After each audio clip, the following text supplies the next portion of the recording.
Between Madawaska and Frenchville have been tolerating inadequate road conditions for many years now. Though it was repaved just 3 years ago, it seems as though we are right back to where we started, with current road conditions making travel an unenjoyable and even dangerous experience. But here comes the Maine Department of Transportation to the rescue.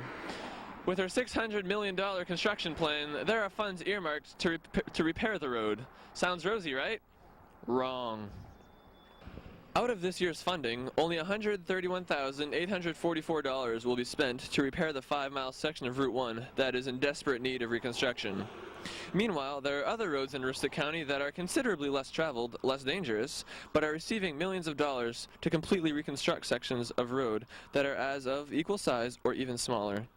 The citizens of Madawaska, Frenchville, and St. Agatha are being shafted. The numbers just don't add up. We spoke to Ross and Judy Parody, former politicians who live on Route 1, about the condition of the roads.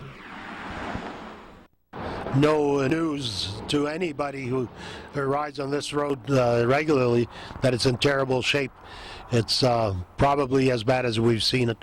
The base on this road needs to be redone. That was done in the 50s when I was just not even in high school. So I remember that, and it was not built for the heavy traffic that we've got now. It was not built right in the first place. No kidding. Perhaps that is why in 3 years, the section of Route 1 in question, which was repaved in 2004, has turned from this road into this. Even if the road is repaved, we will just be raising the same questions in a couple years, just like we are now. Repaving the road is not a long-term solution. The amount of money budgeted for repairing Route 1 in comparison to funding on other roads does not measure up. For instance, the MDOT has $131,844 budgeted to repair a near 6-mile stretch of Route 1 from the Madawaska-Frenchville town line to an area right near Rosette's Restaurant in Frenchville. Meanwhile, there is a 2-mile stretch of Route 161 near Ashland that is receiving $1.725 million for reconstruction, while a 5.5-mile section of Route 161 around New Canada is receiving $2.75 million for reconstruction. $130,000 to repair a road used heavily by large trucks as well as cars doesn't sound like a lot, does it? That's because it isn't. And when we compare traffic counts and accident reports on the 3 roads in question, the lack of funding makes even less sense. Recent memory, how many accidents can you recall of, about how many on this road? We have lived here for 35 years, and it's a regular event. Judy is right. In a 4-year span from 2001 to 2005, there have been 34 accidents on the 6-mile stretch of road in question. In comparison, there have been only 11 accidents on the section of Route 163 to be reconstructed, and 17 on the section of 161 in question.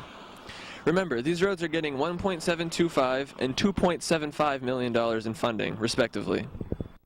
In addition, Route 1 between Madawaska and Frenchville also has considerably more traffic on the roads. According to the 2005 study conducted by the Maine Department of Transportation, there is a count of 4,130 vehicles at the Madawaska-Frenchville town line per day, with a good percentage of that count by large trucks.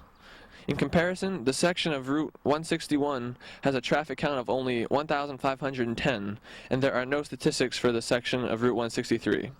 Does something seem wrong in this picture? We thought so. So what can you do to get this road fixed? Well, as former politicians, Ross and Judy Parody suggest to begin with your local politicians first. Well, Representative Terrio's on the Transportation Committee. You could give him a call. Or John Martin was not on the Transportation Committee, but still got a lot of influence in Augusta. Or, go directly to the Maine Department of Transportation and, leave a strong message there that we need the road fixed. This is Don Rossignol and Jeffrey Sear, signing off for the last time.